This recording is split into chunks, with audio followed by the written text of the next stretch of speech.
लेकिन satellite phone उसका नहीं था। जैक कहता है कि असली कातिल ने उसे फंसाने के लिए वह फोन उसके बैग में रखा है।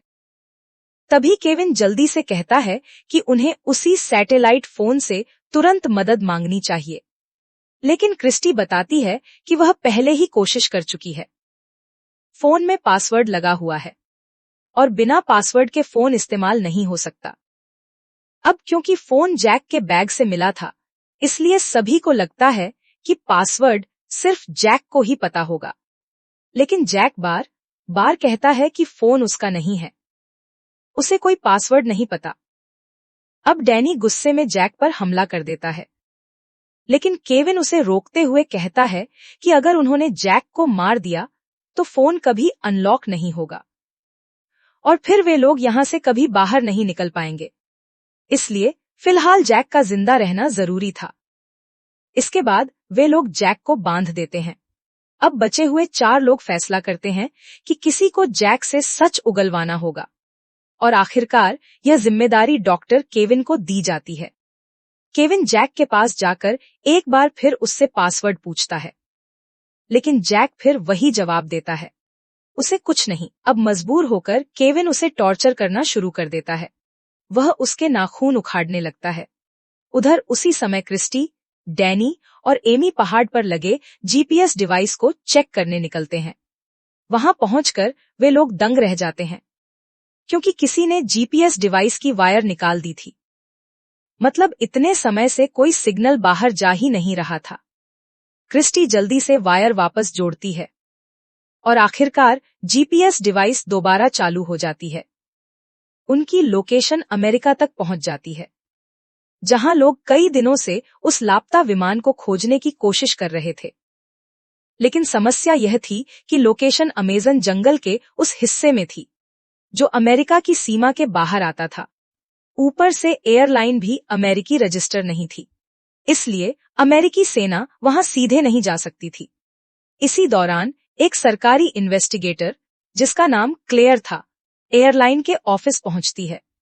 वह कंपनी के खिलाफ जांच शुरू करने का आदेश देती है, क्योंकि उनका एक विमान कई दिनों से गायब था और कंपनी ने इस बारे में किसी को कोई जानकारी नहीं दी थी। लेकिन एयरलाइन की मैनेजर कोरा मुस्कुराते हुए कहती कि वह आराम से जांच कर सकती है, क्योंकि विमान अमेरिका के बाहर क्रैश हुआ है और वहां सिर्फ मैक्सिकन आर्मी ही जा सकती है।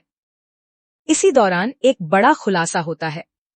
वह इन्वेस्टिगेटर क्लेयर असल में जैक की पत्नी थी और जैक एयरलाइन के खिलाफ एक गुप्त मिशन पर गया था। वह इस पूरी ड्रग तस्करी की जांच कर रहा था, इसलिए क्लेयर अब उसे ढूंढने की कोशिश कर रही थी। इस खुलासे के बाद एक बात साफ हो जाती है, जैक असली कातिल नहीं हो सकता। लेकिन जंगल में मौजूद बाकी लोग अभी भी उसी पर शक कर रहे थे। उधर जंगल में क्रिस्टी अकेले जैक के पास आती है। अब उसे भी लगने लगा था कि शायद जैक को फंसाया जा रहा है। जैक उसे समझाता है कि अगर वह सच में कातिल होता तो वह सिर्फ गोलियां नहीं, बल्कि पूरी बंदूक चुराता, फिर बाकी लोगों को आसानी से मार सकता था। लेकिन उसने ऐसा नहीं किया। क्रिस्टी को उसकी बात सही लगती है, इसलिए वह चुपचाप जैक की रस्सियां खोल देती है और उसे वहां से भाग जाने के लिए कहती है, ताकि बाकी लोग उसे दोबारा टॉर्चर न कर सकें। अगली सुबह जब बाकी लोग देखते हैं कि जैक गायब है, तो वे हैरान रह जाते हैं। क्रिस्टी ऐसा व्यवहार करती है जैसे उसे कुछ पता ही न हो, लेकिन डैनी और एमी डर जाते हैं, क्योंकि अगर जैक सच में कातिल हुआ तो अब वह आजाद था और वह किसी से भी बदला ले सकता था, खासकर केविन से, जिसने पिछली रात उसे बुरी तरह टॉर्चर किया था। अब केविन भी डरने लगता है। तभी डैनी फैसला करता है कि वह एमी को लेकर बाकी लोगों से अलग हो जाएगा, क्योंकि अब उसे किसी पर भरोसा नहीं था। लेकिन क्रिस्टी उसे समझाने की कोशिश करती है। वह कहती है कि अगर सभी अलग अलग हो गए तो असली कातिल के लिए लोगों को मारना और आसान हो जाएगा। लेकिन डैनी कहता है कि इतने दिनों तक साथ रहने के बावजूद उनके कई साथी मर चुके हैं, इसलिए अब अलग होना ही बेहतर है। उधर जैक भी कैंप से दूर जाकर अकेले रहने के लिए कोई सुरक्षित जगह ढूंढने लगता है। क्योंकि अब क्रिस्टी को छोड़कर बाकी सभी उसे कातिल मान रहे थे। इसी बीच डैनी एमी को भरोसा दिलाता है कि वह उसे कुछ नहीं होने देगा। वह कहता है कि अब जीपीएस डिवाइस चालू हो चुकी है, जल्द ही रेस्क्यू टीम वहां पहुंच जाएगी। और सच में ऐसा ही होता है। मैक्सिकन आर्मी को आखिरकार उनका सिग्नल मिल जाता है। अब सेना की एक टीम हेलीकॉप्टर लेकर अमेजन जंगल की तरफ रवाना हो जाती है। उधर जंगल में डैनी और एमी एक साथ बैठे हुए थे। बाकी लोग अलग अलग दिशाओं में चले गए थे। तभी अचानक पूरे जंगल में कई गोलियों की आवाज गूंजती है। आवाज सुनते ही बाकी सभी लोग तेजी से कैंप की तरफ दौड़ते हैं, लेकिन वहां पहुंचकर उनके होश उड़ जाते हैं, क्योंकि डैनी और एमी दोनों जमीन पर पड़े थे। किसी ने पीछे से गोली मारकर दोनों की हत्या कर दी थी। अब जंगल में सिर्फ 3 लोग बचे थे, क्रिस्टी, डॉक्टर केविन और जैक। तीनों एक दूसरे को शक भरी नजरों से देखने लगते हैं। और सबसे डरावनी बात यह थी कि इन्हीं तीनों में से कोई एक असली किलर था। तीनों एक दूसरे को ऐसे देख रहे थे जैसे सामने खड़ा इंसान उनका अगला कातिल हो।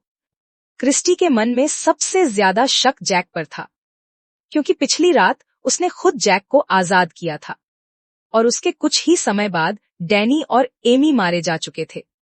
दूसरी तरफ डॉक्टर केविन को लगता था कि जैक और क्रिस्टी दोनों मिलकर यह पूरा खेल खेल रहे हैं।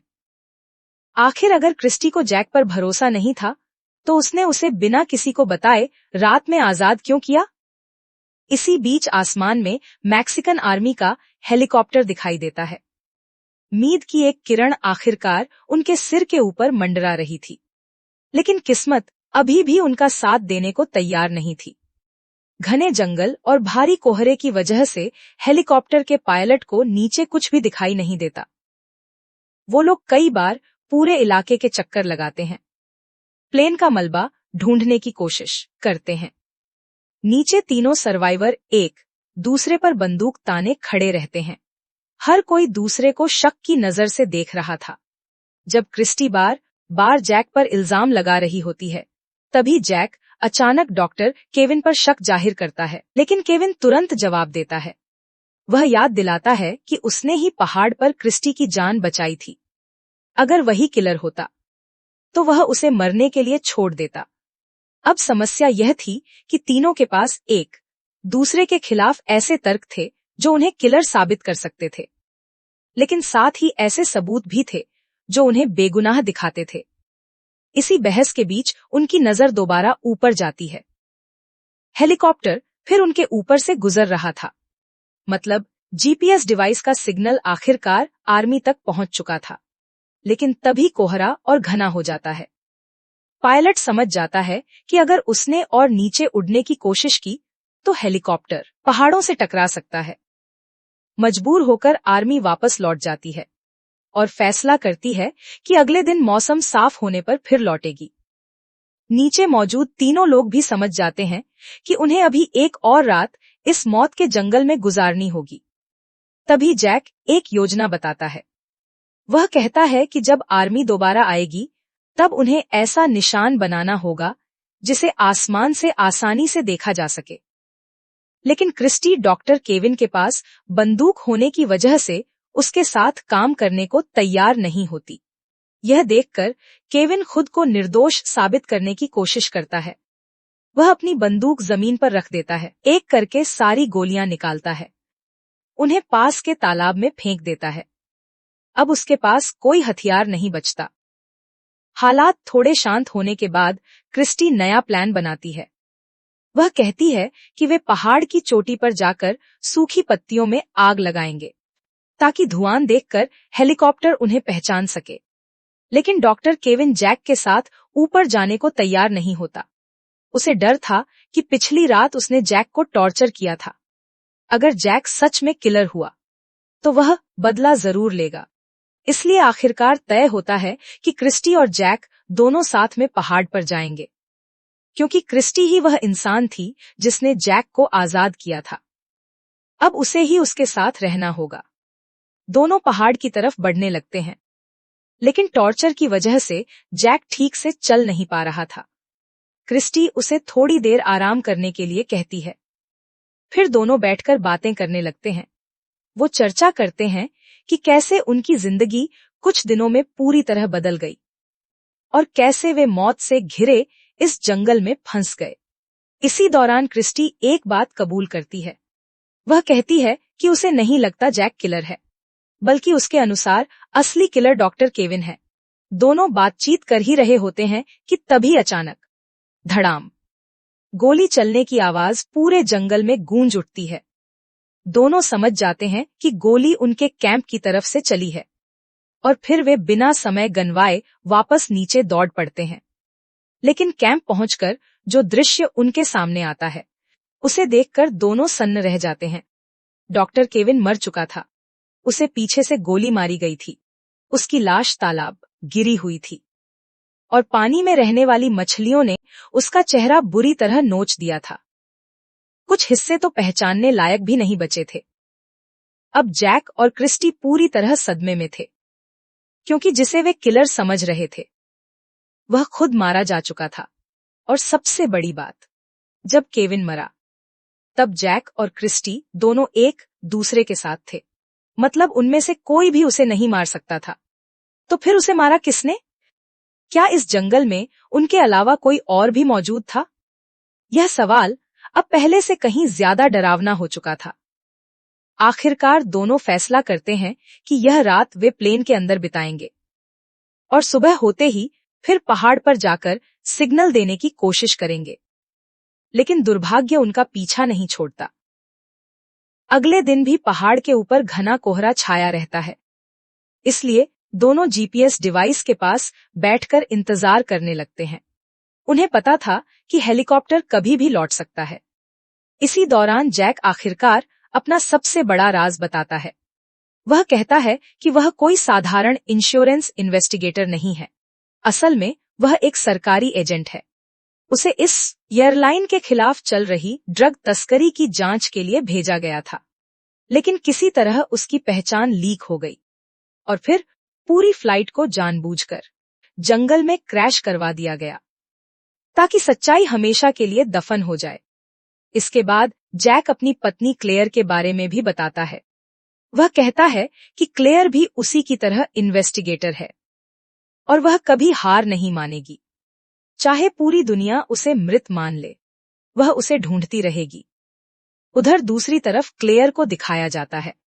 अपनी बेटी को वादा करती है कि वह उसके पिता को जरूर ढूंढेगी। फिर वह मेक्सिको पहुंच जाती है ताकि मैक्सिकन आर्मी पर दबाव डाल सके और खोज अभियान तेज करवा सके।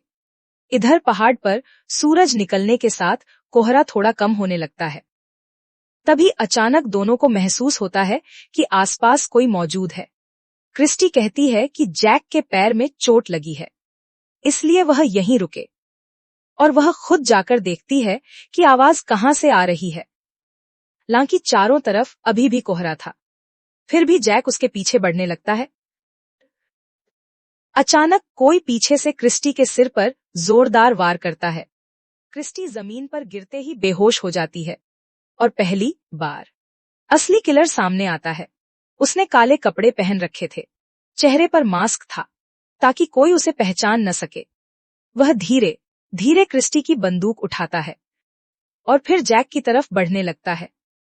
अब जैक पीछे हटने लगता है, लेकिन कुछ ही कदमों बाद उसे एहसास होता है कि वह पहाड़ के किनारे पहुंच चुका है। उसके पीछे सिर्फ गहरी खाई थी। मरने से पहले जैक आखिरी बार पूछता है, तुमने सबको क्यों मारा? तुम्हें इससे क्या मिला? और तुम हो कौन? लेकिन किलर एक शब्द भी नहीं बोलता। अगले ही पल धड़ाम, पहली गोली चलती है। धड़ाम, दूसरी गोली चलती है और जैक खाई में गिर जाता है। अब सिर्फ क्रिस्टी बची थी, लेकिन वह भी आधी मौत के करीब पहुंच चुकी थी। उसे पता था कि अब उसका अंत तय है, इसलिए वह मरने से पहले किलर से उसका चेहरा दिखाने की विनती करती है। कुछ सेकंड की खामोशी के बाद किलर अपना मास्क उतार देता है और जैसे ही क्रिस्टी उसका चेहरा देखती है, उसकी आंखें हैरानी से फैल जाती हैं, क्योंकि जिस इंसान पर किसी ने शक तक नहीं किया था, वही असली कातिल था। अगले ही पल किलर उसे भी गोली मार देता है अगली सुबह आर्मी वापस लौटती है।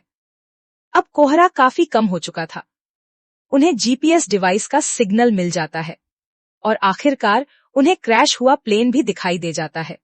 रेस्क्यू टीम नीचे उतरती है, लेकिन वहां कोई भी जिंदा नहीं मिलता, सिर्फ लाशें, खामोशी और मौत।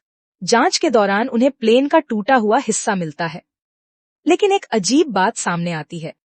जहां ड्रग्स के पैकेट होने चाहिए थे, वहां कुछ भी नहीं था। सारे पैकेज गायब थे।